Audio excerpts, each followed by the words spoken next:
ikaw to magtutor sa kong anak. Oh, ako to, te. Amao na akong anak, oh. Amo ni. Amao na. Tudloy lang na di adong napo koy buhaton dire. Ah, sige, te.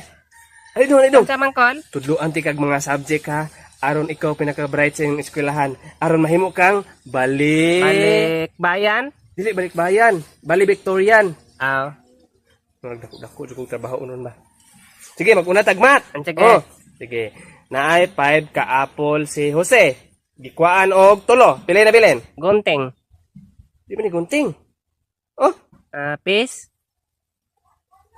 mga planets na lang ta. Sige. Oh, sige. Ahaman ta nagpuyo na planets. Sa Venus, sa Mercury, sa Jupiter, or sa Earth. Sa Jupiter. Dili, sa Earth ta. Earth. Sa akong papa mo ko nagpuyo anya ang pangan ato Jupiter man. Jupiter imong papa. Jupiter mo ko akong papa. Libuga pa nimo magtudlo kuloy. Mga animals na lang ta. Sige kana Oh, animal. animals. Kana unsa man ang animals oh? Tama. Kana oh. Kana Mga naman siya. kabayo. Oh, kabayo. Unsa may English sa kabayo? Horse. Di, butang ikar. Tangag R. Oh. Hosar. Horse R. Horse ray. Unsay basta masuko ang kabayo, unsa man iyang buhaton? Mamaak. Dili. Manipa, ano? Ngano man akong anak diha?